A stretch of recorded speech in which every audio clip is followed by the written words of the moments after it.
Eh Oui. Ensuite, Est-ce bienvenue, qu'on chers attend un tout amis, petit peu? au vendredi de l'histoire. Enfin, c'est vraiment tous les vendredis, mais bienvenue quand même. Et on va commencer avec une prière que Fatia va nous dire pour un ami à nous qui est décédé cette semaine. Elle va nous dire qui c'est. Je vais laisser la parole à Fatia. Alors, il s'appelle Mustapha Ben Amou. Mhm. C'est un ami d'origine d'Algérie, mais ça fait très longtemps qu'il est là en France. Et nous le connaissons, une amitié de plus de 50 ans. Donc, voilà, ses enfants sont là. en- et c'est deux garçons et une fille. Et la mère, ils habitent dans le Val d'Oise, dans le 92. Voilà.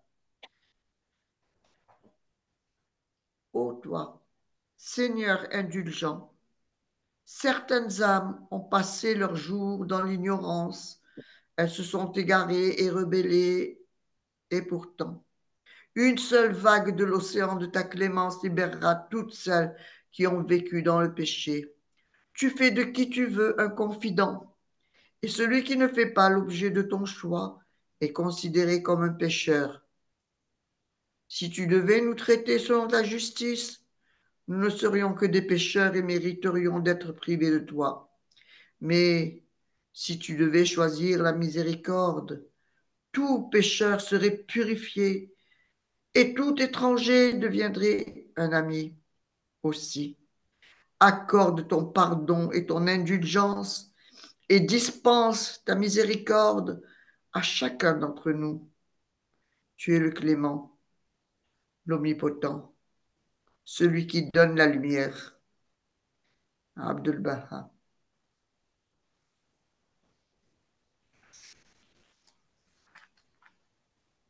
Merci beaucoup, Fatia.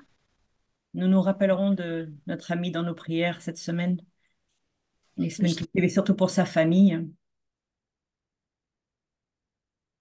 Aujourd'hui, nous allons continuer dans le thème des villes d'Iran et d'essayer de comprendre un petit peu la vie de nos amis iraniens, comment ils vivaient au 19e siècle.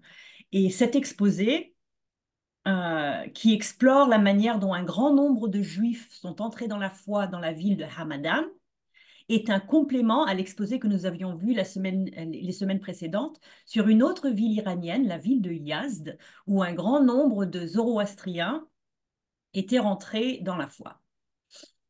Donc, j'ai reçu beaucoup d'aide de plusieurs personnes qui ont demandé de ne pas les citer, mais je vais quand même dire merci. Vous savez qui vous êtes. J'ai reçu beaucoup de détails de sources historiques, culturelles et linguistiques.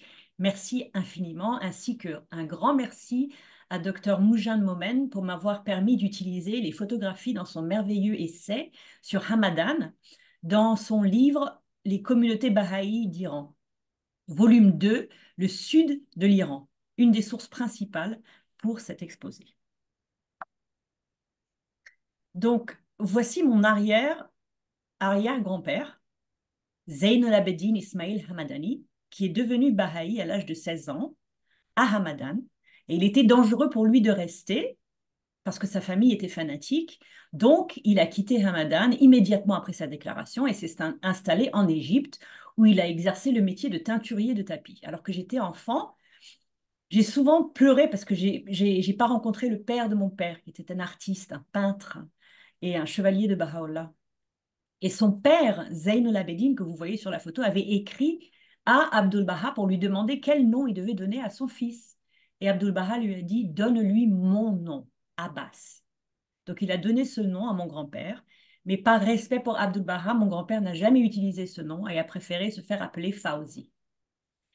Et quand Abdul Baha est venu en Égypte, 3 ans plus tard, il a grimpé les 3 étages pour rendre visite à ce monsieur, Zayn al-Abedin Ismail Hamadani.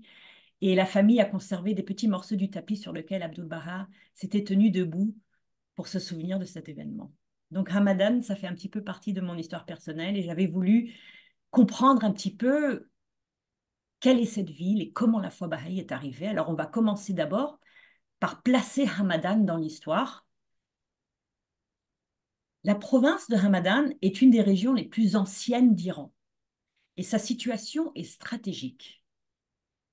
Elle est, elle est à cheval un petit peu sur ces montagnes que vous voyez en rose, les montagnes Zagros. C'est une chaîne de montagnes qui s'étend sur 1600 kilomètres de l'Iran, du nord de l'Iran au sud, enfin en diagonale. Toute la partie diagonale de l'Iran, c'est les montagnes Zagros qui font la frontière entre l'Iran et l'Irak.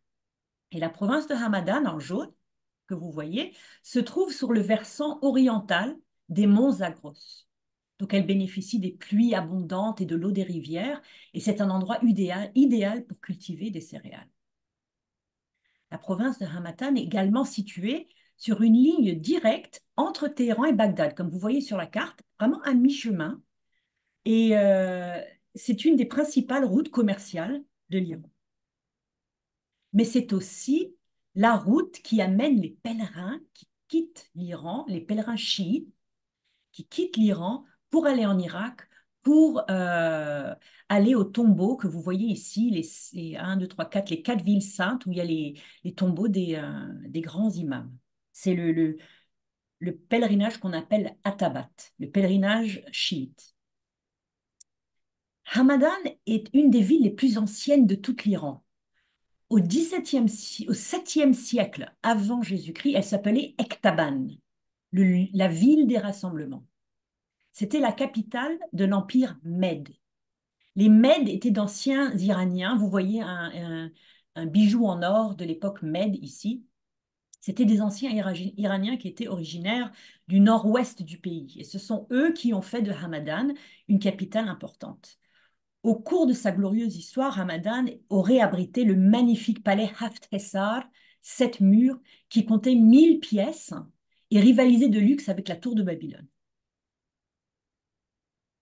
Hamadan a été la capitale de l'Empire perse à 2 reprises, au 7e siècle sous la dynastie Parthe et au 12e siècle sous les Seldjoukides.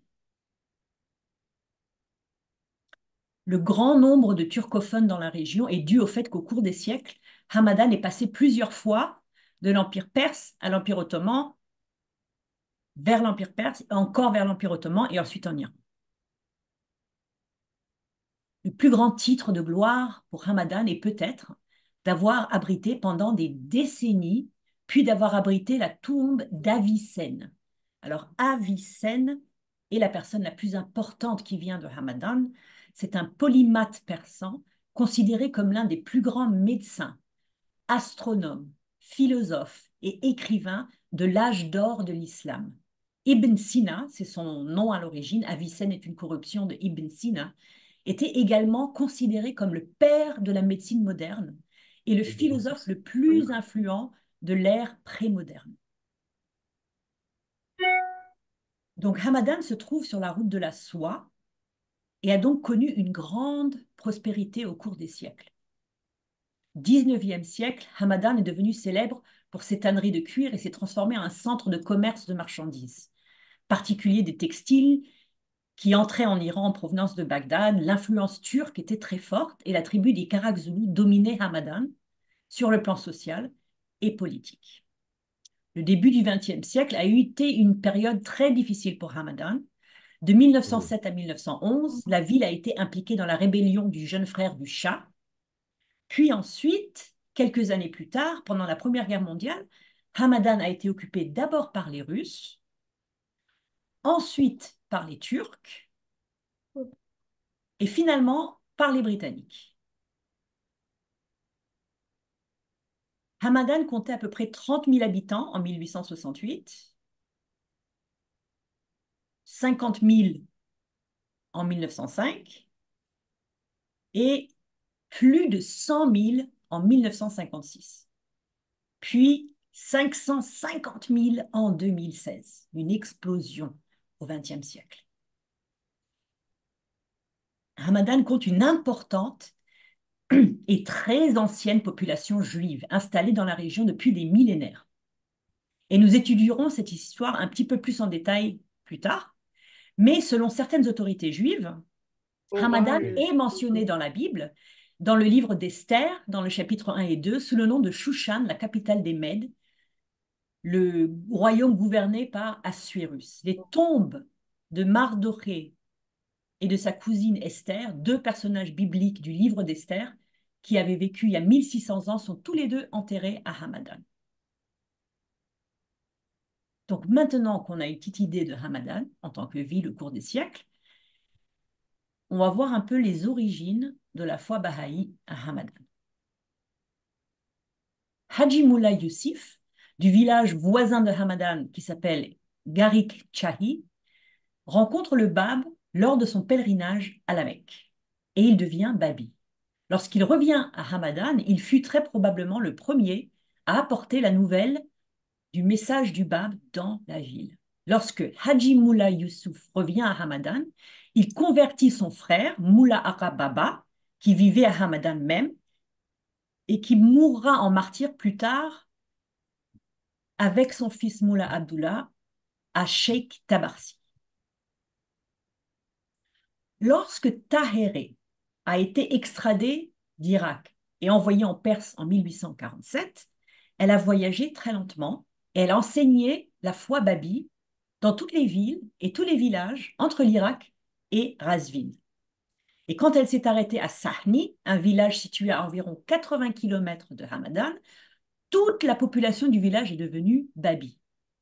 Lorsque Tahéré est arrivée à Hamadan, elle a séjourné chez Mullah Agha Baba, le neveu du premier babi de Hamadan. Ses efforts d'enseignement se sont étendus à la population juive et un rabbin a assisté à ces cercles d'enseignement et il est devenu lui-même babi. Elle a ensuite contacté le gouverneur de Hamadan et lui a demandé d'organiser un débat avec les chefs religieux musulmans et juifs. Elle s'adresse à eux derrière un rideau et leur parle de la révélation progressive et de l'inauguration par le Bab d'un nouveau cycle de développement humain. Vraiment des idées très modernes. L'un des religieux est devenu violent. Lorsque Tahéré a envoyé une lettre au Mojtahid principal de Hamadan, le messager qu'elle a envoyé a été battu presque jusqu'à la mort. Et Tahéré a été se réfugier dans la maison du rabbin qui était devenu Babi. Le séjour de Tahéré à Hamadan a été très productif. Pendant sa visite, deux princesses Qajar, Hajiye Khanoum et Shamsi Jahan Khanoum, sont devenues Babi. Hajiye Khanoum était l'épouse de Mahmoud Khan Nasiri Moulouk, le chef de la puissante tribu dont on a parlé tout à l'heure, la tribu des Karakzoulous, et plus tard, il serait l'envoyé persan à Londres et le ministre des Affaires étrangères. C'est grâce à elle, donc l'épouse de Mahmoud Khan et Nassir, Hajiye Khanoum, que la tribu des Karakzoulous va défendre les Bahaïs contre les ennemis qui vont les persécuter dans les décennies qui viennent. Bien que l'on considère généralement le docteur Hakim Massi comme étant le premier juif à s'être converti à la foi de Baha'u'llah, il est clair qu'un grand nombre de juifs se sont convertis lors du passage de Tahéré à Hamadan. Le Euh, une... fakir? Pardon. Ah oui. Une femme juive qui s'appelait une femme juive qui s'appelait Tamar a également été devenue Babi et elle deviendra plus tard Baha'i.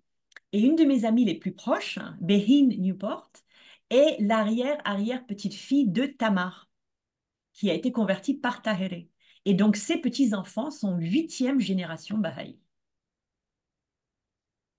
Donc, il reste toujours des traces du passage de Tahéré à Ramadan. Après la visite de Tahéré, le nombre des Bahaïs est resté assez statique.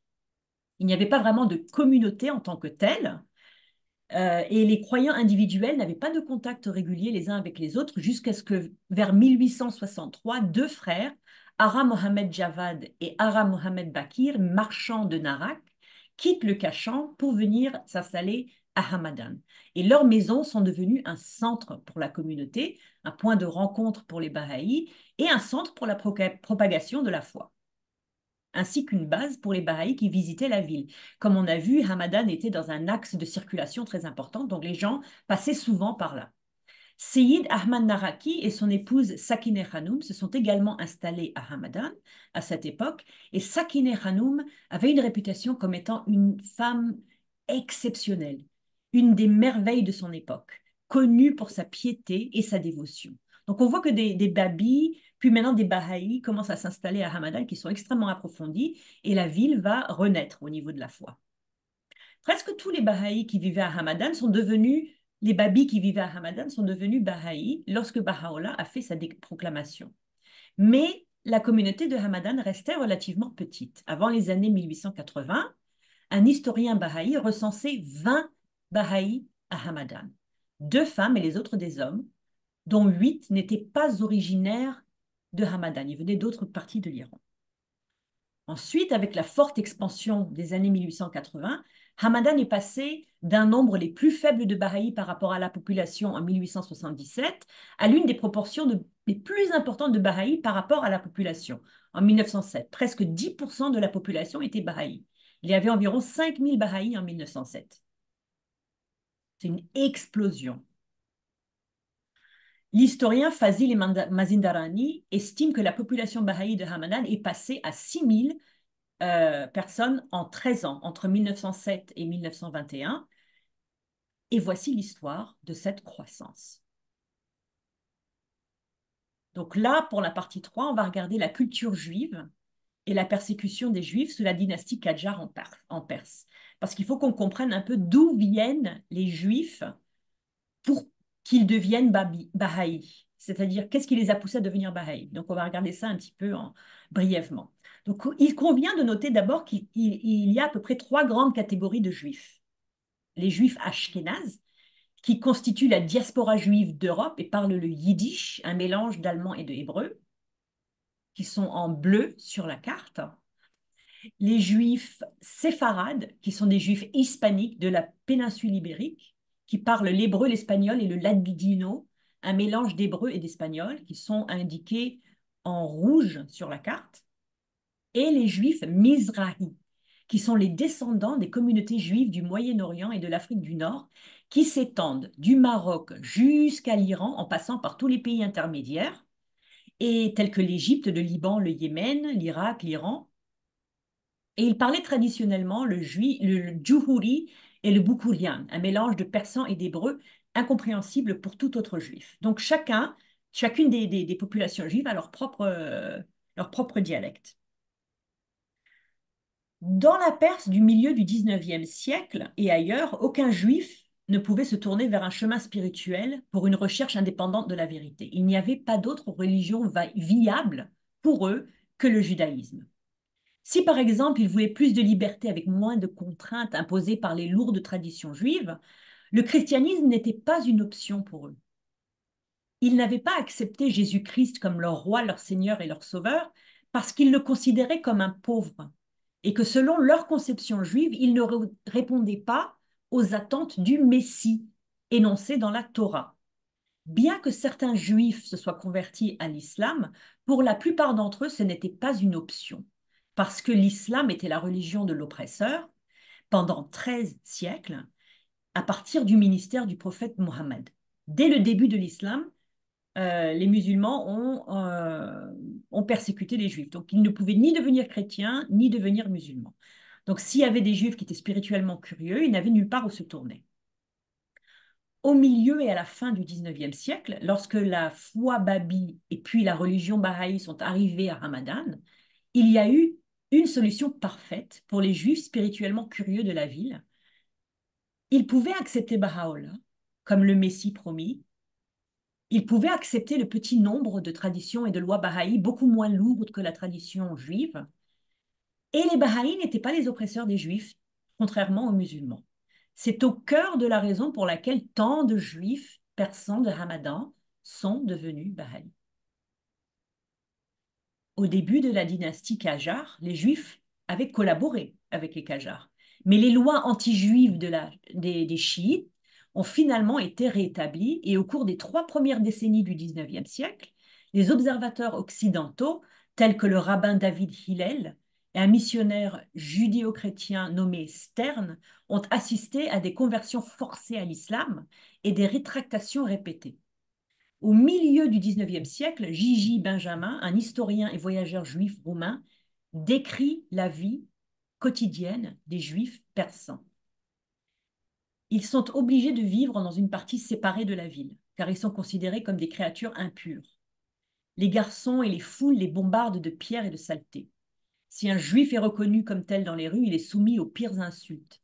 Les passants lui crachent au visage et parfois le battent sans ménagement. Si un juif entre dans un magasin pour quoi que ce soit, il lui est interdit d'inspecter les marchandises. Parfois, les Perses s'introduisent dans les habitations des Juifs et s'emparent de ce qui leur plaît. Si un Juif se montre dans la rue pendant les 3 jours du jeûne au mois de Muharram, il est sûr d'être assassiné. Il y a d'innombrables massacres de Juifs, des témoignages d'étrangers qui disent que les Juifs sont très maltraités et des tortures qui sont très similaires aux atrocités infligées aux Babis et aux Bahaïs. C'est une population qui souffre énormément en Perse chiite.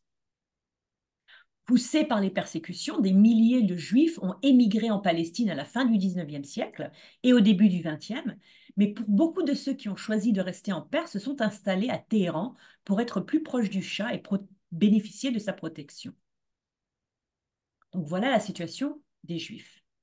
Et là maintenant, dans cette partie, la partie 4, on va voir comment les premiers Juifs se convertissent à la foi bahaï. Les Juifs de Hamadan forment la communauté juive la plus ancienne et la plus importante en Iran. Comme nous l'avons mentionné précédemment, les personnages bibliques de Esther et Mardoché y seraient enterrés et la présence juive à Hamadan remonte au IVe siècle. À Hamadan, contrairement à de nombreuses autres villes en Perse, les Juifs n'étaient pas confinés à un seul quartier de la ville et en 1883, il y avait 5000 Juifs à Hamadan, soit près de 10% de la population de la ville et c'était la plus grande communauté de Juifs en Perse. Les Juifs de Hamadan étaient très habiles et gagnaient leur vie en travaillant l'or et l'argent, en taillant le verre, en tissant la soie, en vendant des vêtements et du cuir. Là, ici, vous avez une photo de 1936 d'un Juif persan colporteur de tapis. Certains étaient également très instruits et exerçaient la population de médecins, mais il semble que les Juifs de Hamadan aient été traités comme des parias et persécutés par la population musulmane. Vers la fin, donc vers les années où on est en train de regarder là. Donc il y a une persécution qui commence à monter contre eux, alors qu'avant ils étaient assez libres. Vers la fin du 19e siècle, lorsque Hamadan est devenu une plaque tournante pour le commerce des tissus anglais et des vêtements en provenance d'Irak, ce sont des marchands juifs qui ont monopolisé le commerce, en grande partie grâce à leurs relations en Angleterre et en Irak, et ils sont devenus très riches et très influents, ce qui a fait pencher l'équilibre du pouvoir en leur faveur. La foi bahaï commence à se développer de façon significative à partir de 1875. Aram Mohammad Bakir, qui s'était installé à Hamadan en provenance de Narak 20 ans plus tôt, était ami avec plusieurs juifs de Hamadan, dont un médecin qui s'appelait Hakim Akajan, qui est à gauche ici sur la photo. En 1800, Aram Mohammad Bakir accepte l'invitation à dîner de Hakim Akajan, ce qu'un musulman chiite n'aurait jamais fait. En 1875, Ara Mohammad tombe malade et invite Hakim Akajan chez lui pour le soigner. Lorsque le médecin juif arrive, Ara Mohammad Bakir lui offre du thé. Hakim Akajan commet une erreur dans son traitement et l'état de la femme de Hakim Mohammad Bakir détériore brutalement. Hakim Akajan a eu peur des représailles. Qu'est-ce qui allait lui arriver après son erreur professionnelle? Mais Ara Mohammad Bakir ne lui en veut pas et le traite gentiment et le réconforte et lui dit qu'il s'agissait d'une erreur honnête, qu'il n'a pas à s'inquiéter. La femme de Ara Mohammad Bakir se rétablit et Hakim Akajan était tellement impressionné par la compréhension et la compassion d'Ara Mohammad Bakir qu'il l'interroge sur ses croyances. Et c'est là que le premier contact va arriver entre ce monsieur qui est un médecin juif et un Baha'i. Bientôt, Hakim Akajan associe Hakim Rahim, qui est aussi un médecin, et Hakim Haïm, dont on n'a pas une photo, et tous les trois deviennent maintenant les premiers Bahaïs juifs après le passage de Tahiré. Maintenant, c'est du renouveau, c'est-à-dire tout cela, ils ont dû disparaître depuis des années. Et puis là, maintenant, c'est des gens qui découvrent la foi bahaï. Donc les 3 premiers juifs se déclarent bahaï. Mais ils ont un dilemme, ces juifs qui deviennent bahaï. Lorsque ces 3 amis se convertissent à la foi, ils se sont retrouvés dans une situation difficile. Et c'est très intéressant parce que c'est propre à Hamadan, ce dilemme. Lorsque les Juifs se convertissaient à l'islam, ce qui était rare, ils prenaient instantanément l'identité sociale d'un musulman, qui était une identité sociale acceptée en Iran, parce que tout le monde était musulman, donc forcément. Mais en se convertissant en tant que minorité juive à une minorité bahaï, ils sont un peu entre deux mondes. Ils n'ont plus d'identité sociale. La communauté bahaï était tellement minuscule qu'elle n'existait pratiquement pas en fait sur le radar des autorités. Donc ils n'étaient pas juifs, mais ils faisaient partie d'une communauté qui était tellement petite qu'elle n'était pas influente. Donc ces premiers convertis ont dû faire un choix qui était assez difficile et se sont retrouvés face à 3 options. La première option, c'était de déclarer leur conviction bahaï, c'est-à-dire de passer de la minorité juive persécutée qu'ils étaient à une minorité bahaï persécutée. Donc c'était là, en fait, c'était dangereux pour plusieurs raisons, parce que non seulement c'était la vérité, mais ils risquaient l'ostracisme, donc ils auraient été rejetés par leurs amis juifs, et deuxièmement, ils étaient passables de la peine de mort, parce que en se convertissant en tant que bahaï, ils ont renié le prophète Mohammed. Donc c'était l'apostasie et c'est un crime punissable par la passible de peine de mort. La deuxième option, c'était au lieu de déclarer leur foi bahaï, c'était de conserver leur identité juive, c'est-à-dire de se cacher en quelque sorte. Mais la difficulté de cette option, c'était que les rabbins avaient monté une opposition croissante à la foi bahaï et donc ils auraient été vraiment limités dans leur liberté et ils n'auraient jamais pu enseigner en restant juifs mais bahaïs, donc ce n'était pas une bonne option pour eux. Finalement, une troisième option est apparue sur l'horizon, c'était d'adopter une identité chrétienne. Donc ce n'était pas la vérité, parce qu'en fait ils étaient bahaïs, mais cette option de passer pour chrétiens, les libérer de leur communauté juive, parce que c'était une religion qui était acceptée, c'était une religion qui était quand même influente, qui avait un statut social, et ils auraient la possibilité d'enseigner aux autres juifs, d'enseigner les écrits bahaïs aux gens qui sentent étaient réceptifs, et bien sûr en faisant très attention.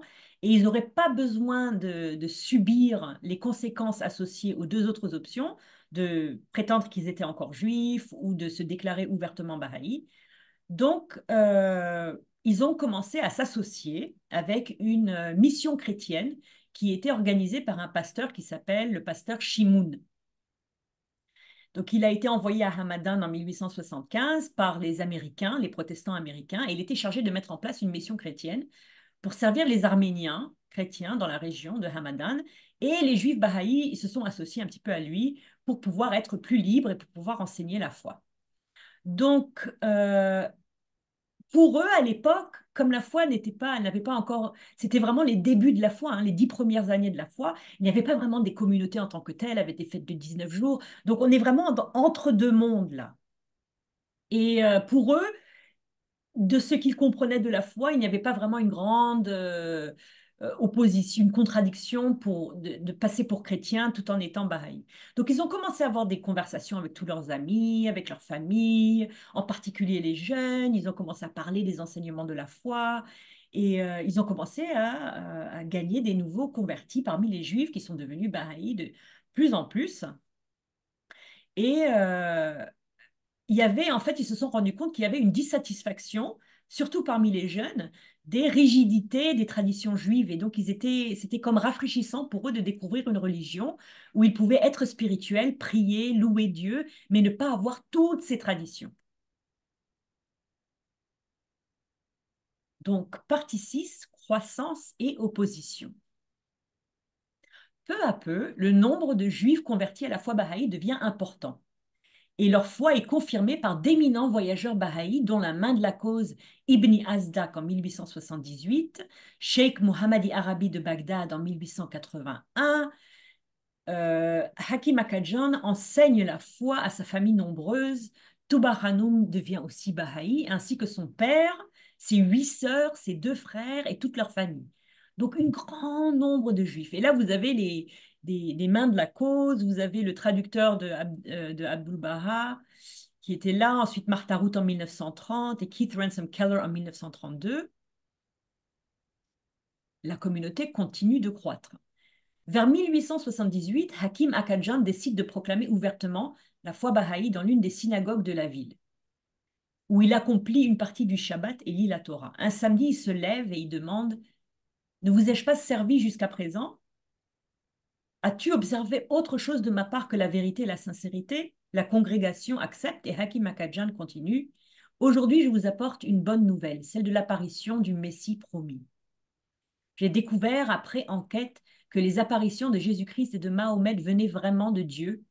Et le jour de l'apparition du Seigneur des armées et le jour du Seigneur Adonai est maintenant arrivé. Hakim Akadjan se fait expulser de la synagogue, mais 15 personnes, principalement des médecins et des marchands, sont devenus bahaïs à la suite de sa proclamation. Les rabbins et les juifs les plus conservateurs de la communauté de Hamadan ont commencé à s'opposer aux juifs à partir de 1880, donc 5 ans après la déclaration des premiers.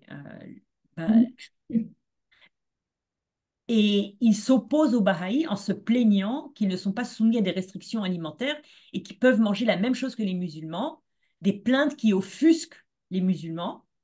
Pour eux, c'était affreux le fait qu'ils aient abandonné leurs restrictions alimentaires.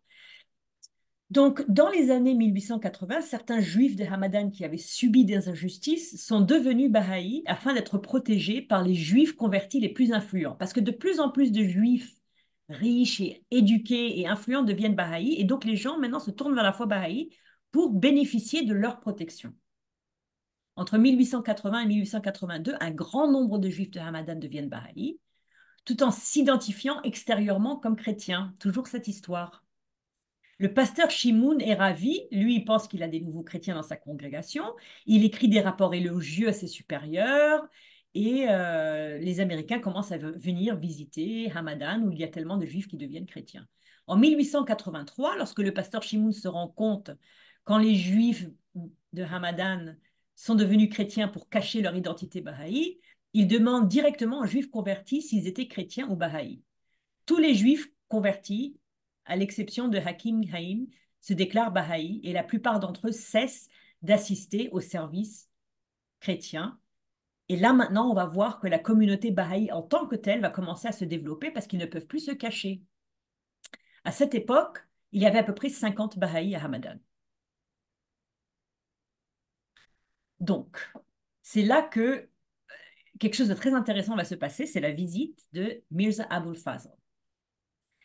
Mirza Abul Fazl était le plus éminent érudit bahaï de sa génération et son titre signifie le père des vertus. Il était profondément aimé de Abdul Baha et de Baha'u'llah. Il était arrêté à plusieurs reprises au cours de sa vie et il fut l'un des principaux enseignants de la cause à la fin du XIXe siècle.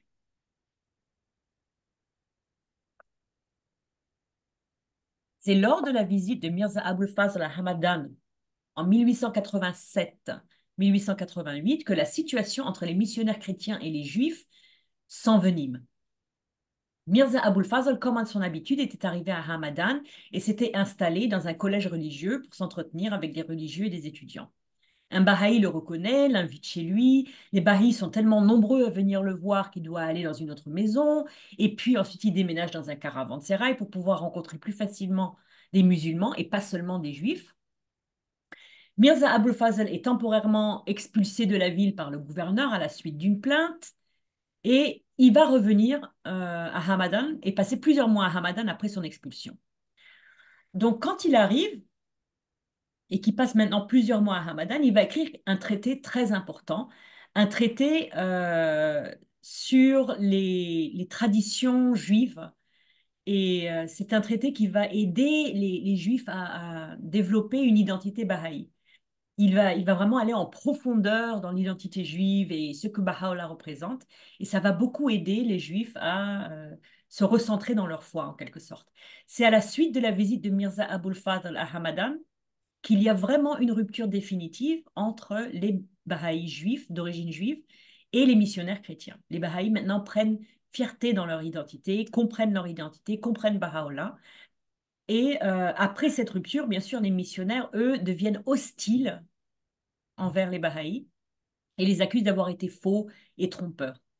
Plusieurs chrétiens euh, écrivent des livres contre les Bahaïs et l'opposition commence maintenant de toutes les directions, de la communauté juive, de la communauté chrétienne et de la communauté musulmane. Entre 1890 et 1920, l'opposition des dirigeants juifs aux Bahaïs se poursuit. Ils déposent des plaintes répétées qui se soldent par des arrestations et des amendes, mais la foi continue de se développer grâce aux efforts constants d'enseignement de la part des Bahaïs d'origine juive. Les convertis emmenaient leurs amis aux réunions du samedi, les jeunes étaient particulièrement intéressés par la religion.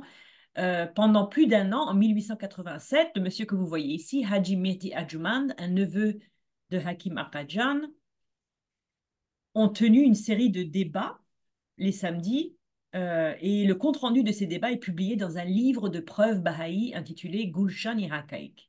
Donc on voit que la culture bahaï se développe petit à petit alors qu'on entre maintenant dans le début du XXe siècle. Donc en 1901, un observateur juif parle des progrès effrayants de la cause à Ramadan et cite les enseignants qui sont le plus actifs à l'époque, Dai Rubin et Haji Mahdi Arjumand, et estime que 18% des familles juives de Hamadan sont devenues Baha'i. En 940. C'est quand même énorme, c'est presque 20%, presque un cinquième. En 1935, le docteur Abraham Brauer, un juif ukrainien qui visite Hamadan, pense que les Bahaïs représentent en fait 25% de la population juive de Hamadan.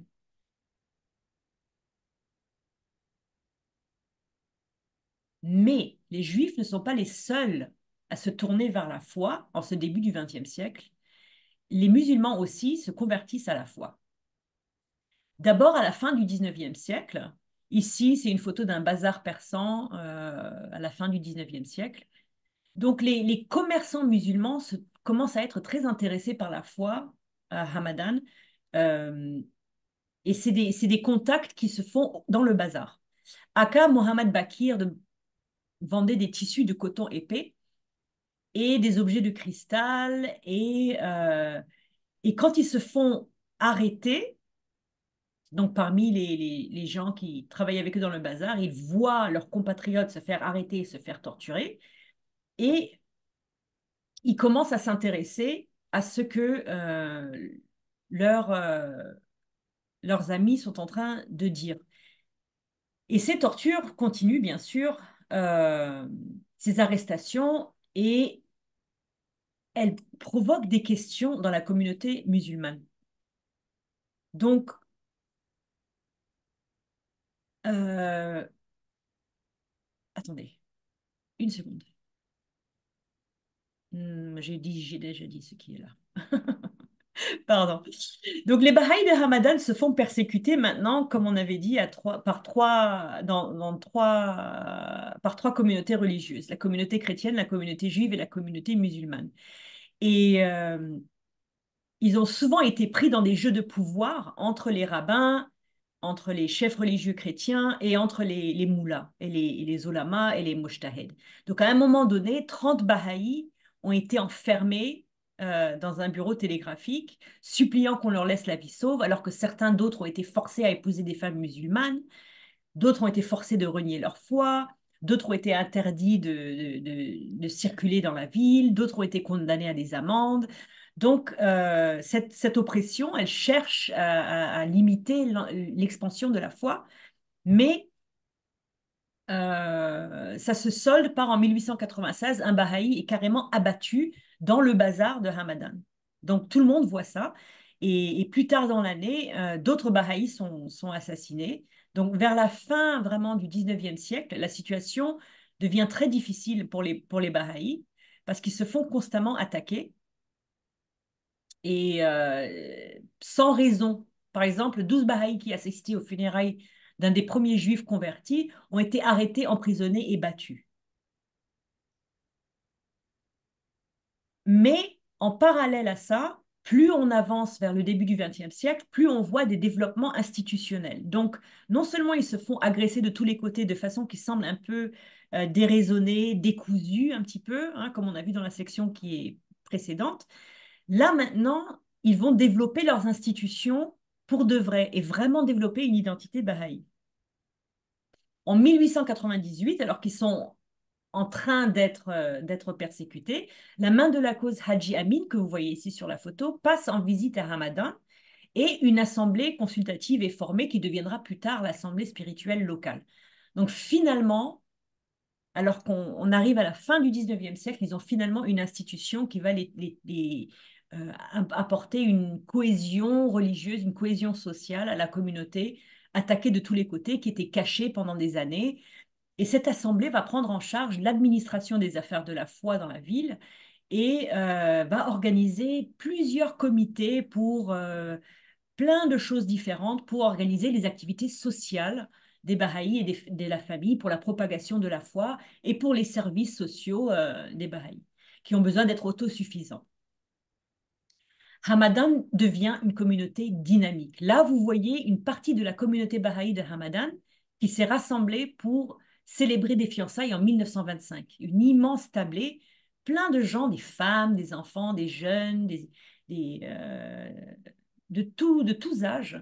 Vraiment, on sent que la communauté est vibrante. Il y a un comité de jeunesse, il y a des classes d'éducation morale, de formation religieuse, un comité des écoles, un comité de bibliothèque, un comité d'enseignement, un comité d'approfondissement. Et les jeunes ont même un club de cyclisme et organisent des pièces de théâtre. Donc, ils ont réussi à passer toutes ces années de persécution et continuer et commencer à vraiment construire une ville. Mais jusqu'en 1906, ils avaient deux fêtes de 19 jours. Ils avaient des fêtes Fourkani, donc pour les Bahaïs d'origine musulmane, et ils avaient des fêtes de 19 jours Kalimi, qui vient de Kalim, le titre de Moïse, donc pour les Bahaïs d'origine juive. En 1906, Abdul Baha leur écrit une lettre en leur disant que c'est fini, ces histoires de fêtes Kalimi et fêtes Fourkani. Vous avez qu'une fête de 19 jours unifiée. Donc, c'est une nouvelle étape dans leur maturation à partir de cette lettre que Abdul Baha leur envoie en 1906. Pendant 26 ans, de 1908 à 1924, Hamadan a également eu une école Baha'i. Alors ça, c'est pas une école de Hamadan, c'est une école de Téhéran qui s'appelait l'école Tarbiyat, mais il n'y avait pas de photo de l'école de Hamadan. Donc je la mets là. Et c'était l'école Taïd pour les garçons et l'école Mawhibat pour les filles. Et partout ailleurs, c'était un symbole, comme partout ailleurs en Iran, cette école Baha'i était un vrai symbole pour les Bahaïs de la ville, étant leur seule institution publique. Et beaucoup des dignitaires de la ville assistaient aux fêtes de fin d'année de l'école. C'était une source de fierté pour la communauté.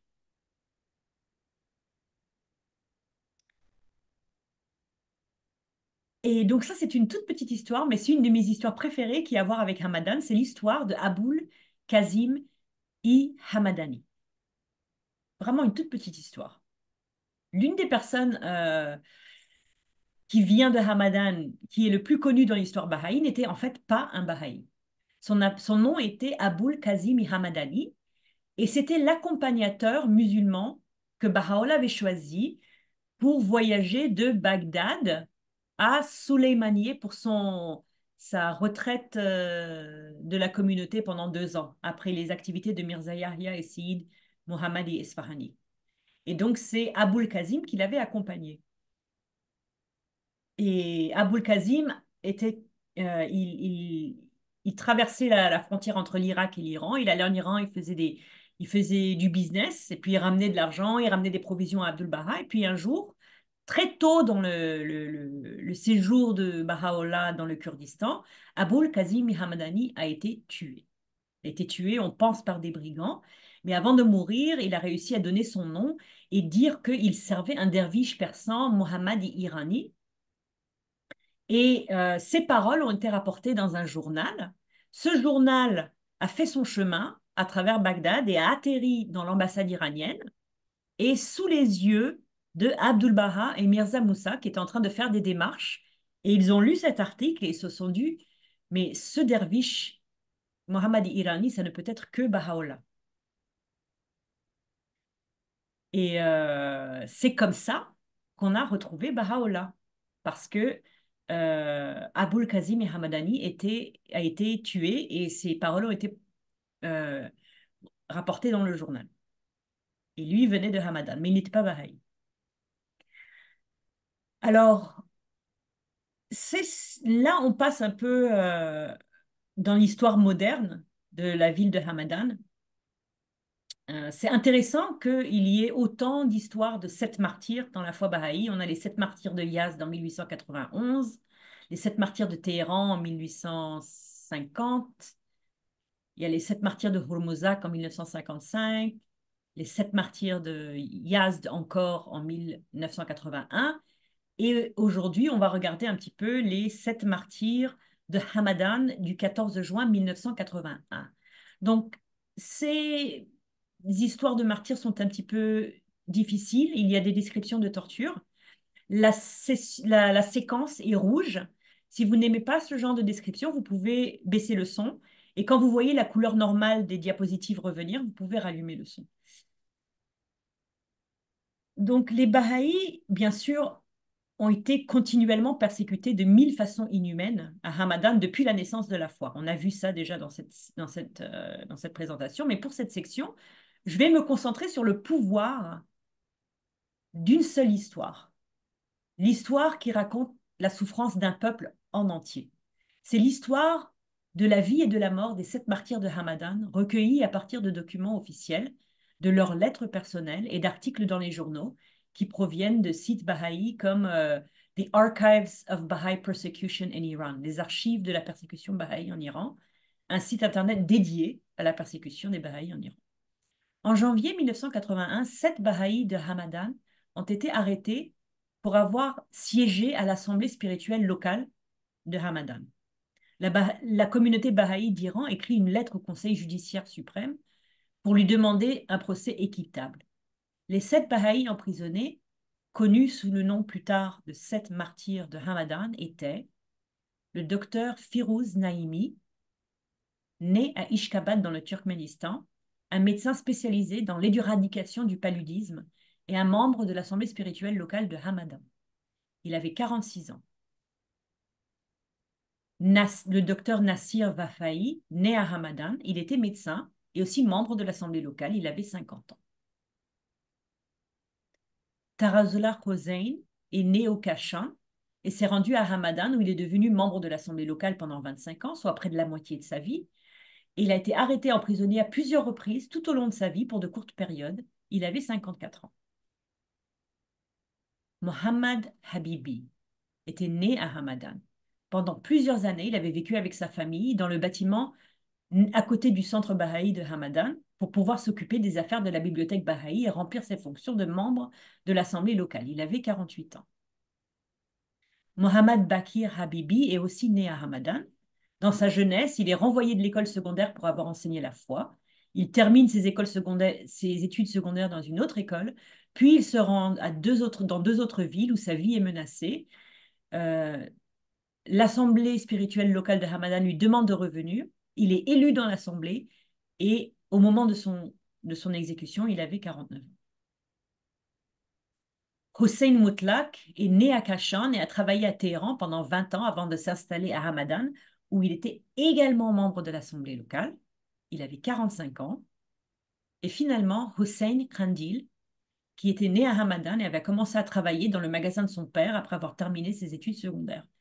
Il était ensuite propriétaire d'une entreprise immobilière prospère et il a été élu à l'assemblée spirituelle locale de Hamadan. Il avait 38 ans. Après 6 mois d'interrogatoire, d'incarcération, de procès, les sept martyrs de Hamadan ont été tués par un peloton d'exécution à l'aube du 14 juin 1981 et leurs corps ont été jetés sans cérémonie devant l'hôpital Imam Khomeini situé en face de la prison. C'est dans cet hôpital que 3 des martyrs avaient travaillé. Le gouvernement iranien a qualifié leur massacre sauvage d'assassinat d'espions sionistes. Leurs corps présentaient des signes visibles de torture continue et brutale avant leur mort. L'agence Reuters et la communauté internationale Baha'i ont publié un compte-rendu extrêmement macabre et détaillé des blessures des 7 hommes.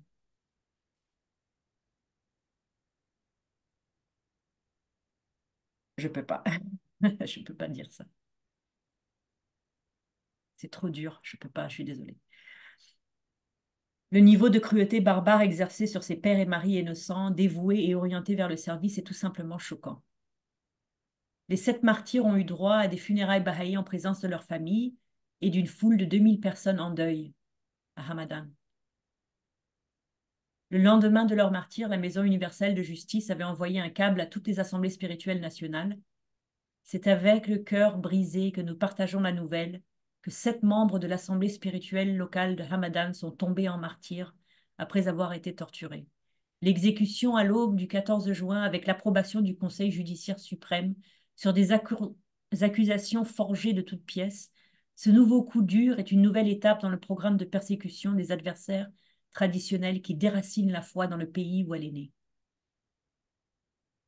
Je voudrais terminer cette section assez difficile avec un court extrait de la dernière lettre de Tarazullah Khozaïn écrite à sa famille avant son martyre, car elle montre clairement à quel point les martyrs étaient conscients de leur, de leur, euh, de leur sort et également la fermeté inébranlable de leur foi. Donc elle est datée du 13 juin 1981 et c'est Tarazullah Khozaïn qui parle à sa famille. Ils nous ont amenés de la prison au tribunal et il semble qu'ils aient l'intention de nous exécuter tous les 7. Dieu soit loué, nous sommes tous dans un état d'abandon et de satisfaction extrême. Si c'est la volonté de Dieu, nous pourrons tous atteindre une bonne fin. Par la présente, je vous dis au revoir, chers amis, ainsi qu'à toute ma famille. Je demande le pardon et l'indulgence de tous. Je remercie en mon nom tous les membres de ma famille qui se sont souvenus de moi et qui sont venus me rendre visite pendant cette période. Je prie instamment pour que mon sang indigne puisse arroser l'arbre de la cause de Dieu et progresser vers l'émancipation et l'indépendance de la cause de Dieu, qui se réalisera très bientôt dans ce cher Iran. Et pour que les générations futures puissent servir la foi en toute tranquillité, que ma vie soit sacrifiée pour vous.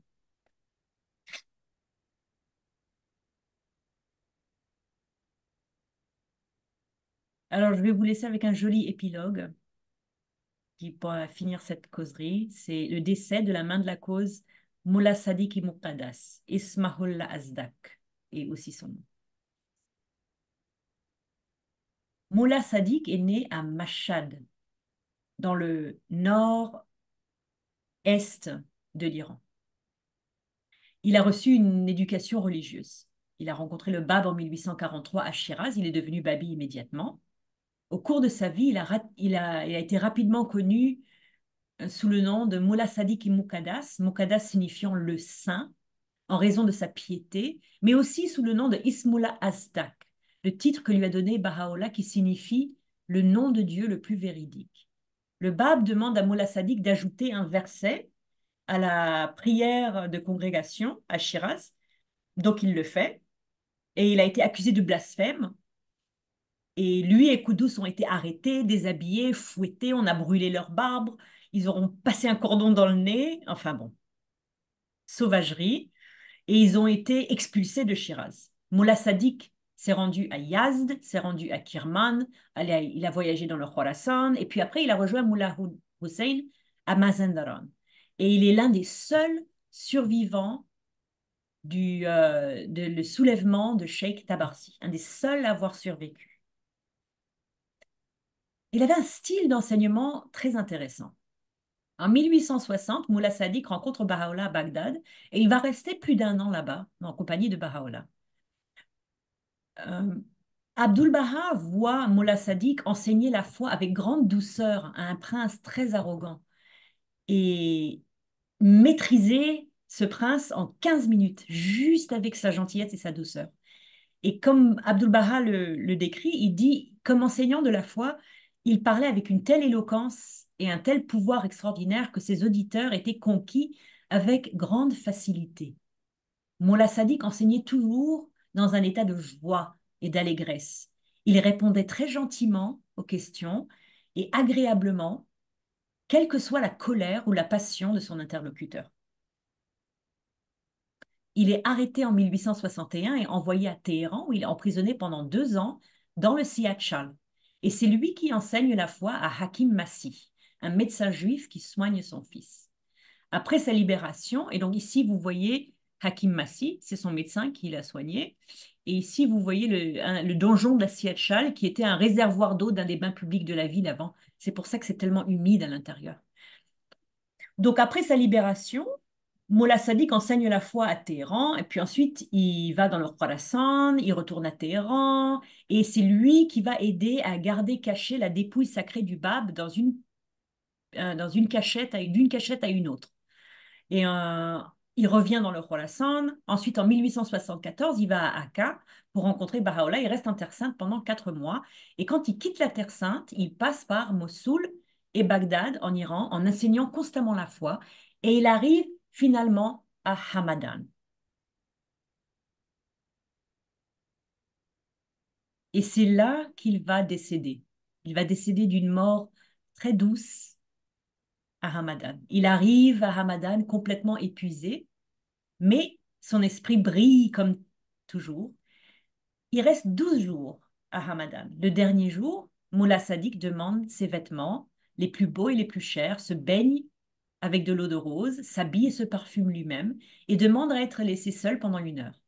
1 heure plus tard, il demande à son accompagnateur de venir l'aider à se déshabiller. Il est en train de sortir un bras de sa manche alors qu'il dit « ça suffit, c'est suffisant ». Et il meurt l'instant d'après.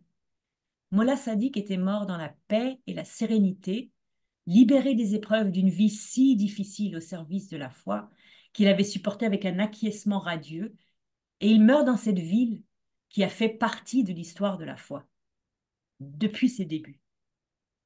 30 ans après son décès, en 1915, Abdu'l-Baha parle de lui lors de ses entretiens en Terre Sainte, recueillis plus tard sous le nom de Mémorial des fidèles, et au cours de son discours sur Molla Sadiq, Abdu'l-Baha informe qu'il est une main de la cause.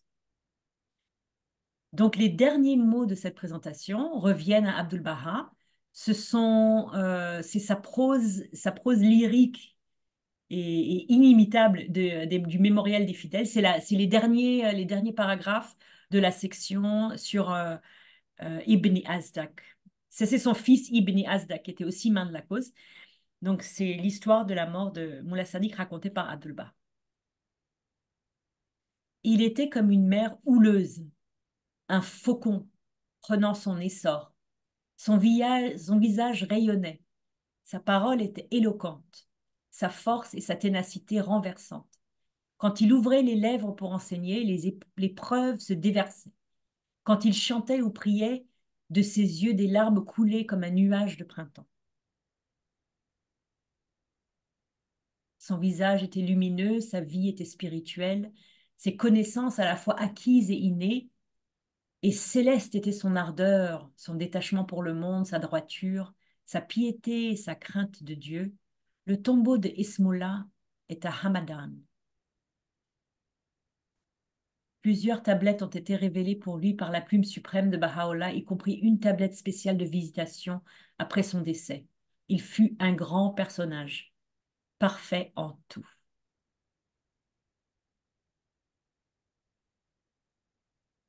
C'était réellement Ismoula, le nom de Dieu. Heureux celui qui se promènera autour de son tombeau, qui bénira son corps avec la terre de cette tombe. Que soient sur lui les salutations et les louanges dans le royaume d'Abraham.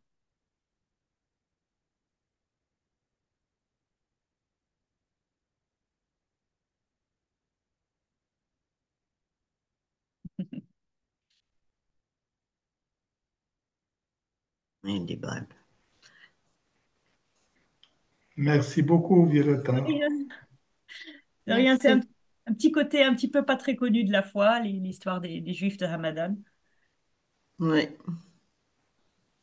Alors, je voulais vous parler un petit peu du programme pour les semaines à venir.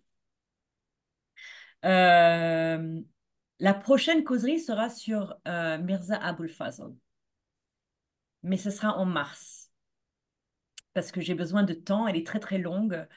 Et ça va nous prendre plusieurs semaines pour la faire. Celle-ci était très courte. Je l'ai faite en une fois. Mais les prochaines qu'on va voir, elles sont toutes un peu longues. Donc, il y a Mirza Abul Fazl, Haji Mirza Haidar Ali, Nabili Azam et Nabili Akbar. Donc, comment on va faire? C'est qu'on va les faire une fois par mois parce qu'il va me falloir beaucoup de temps pour les préparer. Et elles seront sur 2 ou 3 semaines chacune. Donc, en mars, Mirza Abul Fazl. En avril, Haji Mirza Haidar Ali. En mai, Nabili Azam. Et en juin, Nabili Akbar. Et après, ça sera la pause de l'été. Ça promet. On va pouvoir se régaler. Beau programme.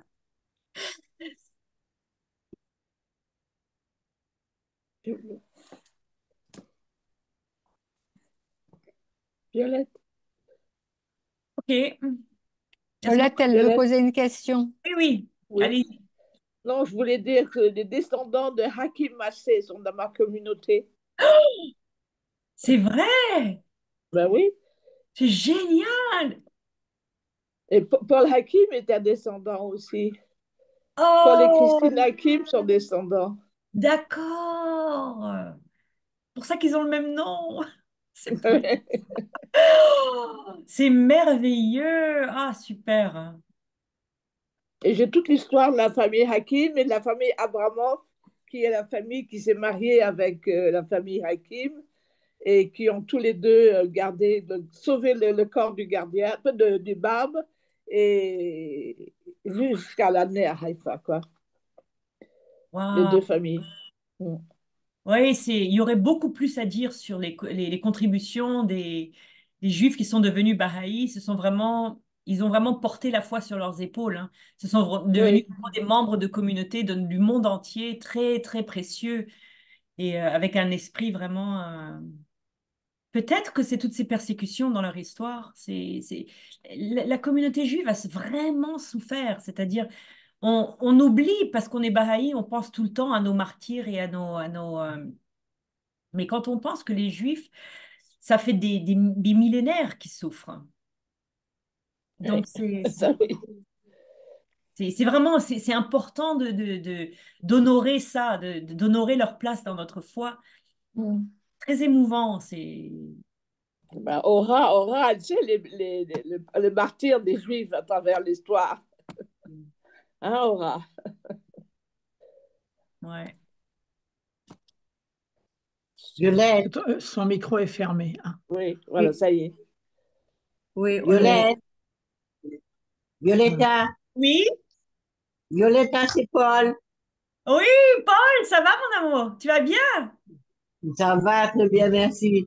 Je voulais te dire que Moro, c'est le premier Bahaï des Karaïtes. C'est une branche juive des Waouh. Karaïtes. C'est le premier Bahaï et sa maman qui est devenue Bahaï ici en Haïti, c'est la deuxième Comment on membre écrit? de Karaïte. Chérie, mais Moro va venir, il va te raconter tout ça. Et ça, quand, Incroyable. quand, quand Rouyaha nous mettait là, elle a, j'ai pas ton image. Quand Rouyaha nous mettait là, elle a appelé Moro mon Bahaï de Babylone. Salut Violetta. Je vois que Paul n'a pas Salut mis son. Momo. Ah, Salut chérie. c'est vraiment historique ton contact avec la foi. Tu es le premier Bahaï d'origine pharaïque, Caraïbes. Oui, les Caraïtes, karaïte. ça vient de l'hébreu Karaïm, qui veut dire la lecture. Oui. C'est-à-dire que les premiers Karaïtes, ce sont ceux qui se sont rebellés contre les Talmuds, ceux qui écrivaient les Talmuds, qui était un livre écrit par l'homme. Mhm. Tandis que la Torah, c'était le livre de Dieu et Oui. les Karaïtes s'accrochent à la Torah uniquement. Ah, d'accord. Donc, ils ne prennent pas les interprétations des rabbins, ni la Ok, Kabbalah, ni ok, les Talmuds, ni toutes ces choses. ok. Maintenant, ce qui est intéressant, c'est que euh, le, moi, je ne savais pas que j'étais le premier Karaïte, simplement je l'ai mentionné à Rohi Khanou, mais je ne savais pas ce que c'était les Karaïtes, je lui ai expliqué ce que je savais. Elle m'a dit que je devais écrire à la maison de justice et le leur dire. Wow. Donc, j'ai écrit à la maison de justice, c'était en 1980, dans son premier voyage. Et ils m'ont répondu en me disant, effectivement, d'après les statistiques que nous avons en main, vous êtes le premier Caraïbe Baha'i. Donc voilà, je t'ai écrit un email il y a quelques minutes Oui, en je te l'ai disant vu. que Je t'enverrai le Donc lien fais-moi en savoir. ligne dès qu'on a fini. Tu le recevras d'ici ce soir, d'ici 1 heure. Très bien, merci. Je vous laisse parce que je suis en train de préparer des brocolis. D'accord. Bon, les amis, je vais Violette. arrêter l'enregistrement. Oh, Daniel! Comment vas-tu, Daniel? Ça va, merci ma chérie.